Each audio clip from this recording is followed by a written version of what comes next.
Okay, so let's say you're being told to integrate sine raised to power 5 of theta d theta.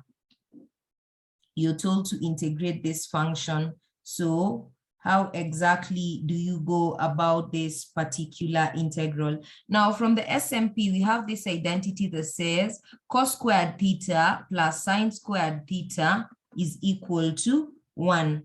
So from this here, if you make sine squared the subject of the formula sine squared theta is basically equal to 1 minus cos squared theta. So we can be able to write this as integral of sine theta and then sine squared theta squared d theta.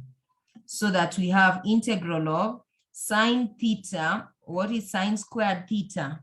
1 minus cos squared theta, and this is squared d theta. Opening that up, we have integral of sine theta into, if you open this up, we have 1 minus 2 cos squared theta plus cos raised to power 4 theta d theta.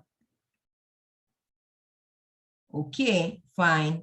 So this basically gives us, if you open that bracket up, this is going to give us integral of sine theta minus, this is going to be 2 sine theta cos squared theta plus sine theta cos raised to power 4 theta d theta. Okay, now integrating these values, this is what we are going to have. The integral of sine theta, is basically minus cos theta plus the integral, so it's minus, so let's just have it as minus before we integrate.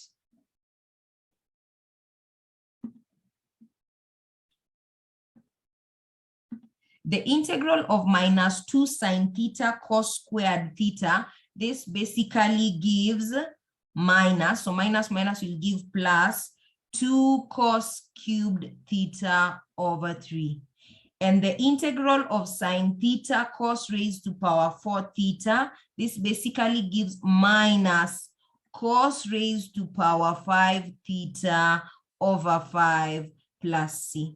Now, how exactly does this come about? Now, the standard way of integrating, if you have cos n theta sine theta d theta, this integral basically gives you minus cos n plus 1 over n plus 1 plus c.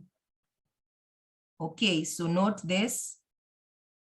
And if you have integral of sine n theta cos theta d theta, this basically gives you sine n plus 1 over n plus 1.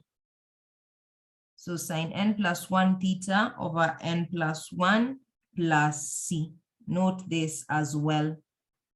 So this will really be helpful when you're given these values written side by side. You have sine and cos written side by side. One is written to a particular power. Then you can just use the standard way, these two, to integrate them. So just look at this. We have sine theta and then we have cos squared theta. So clearly it is obviously in this particular form here. This is cos squared on that, and this is sine theta. So this is supposed to be minus cos n plus 1, and our n here is 2. So as you can see, minus gave us a plus 2 cos n plus 1 is 2 plus 1, that is 3 over n plus 1, that is 3. Okay, so this one as well, we have n is 4. So our answer will be cos raised to power n plus 1, which is 4 plus 1, 5 over n plus 1, and there's the minus there. So that's how we go about integrating that. Okay, fine. Let's look at a different example. So let's say you're told to integrate Find the integral from 0 to pi over 2 of sine squared x cos cubed x dx.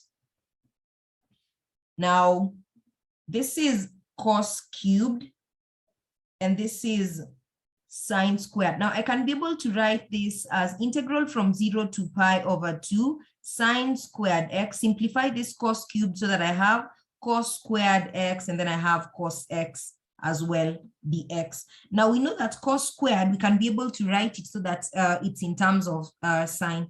So this is sine squared x. Cos squared x is the same as 1 minus sine squared x, and then we have cos x. So integral of that. So basically, simplifying this, we are just going to have sine squared x cos x, opening the bracket with this other one, minus sine raised to power 4x cos x. Then we can now be able to integrate this. As you can see, not both of them are raised to power. We've been able to simplify such that cos is not raised to power. So what is raised to power is sine.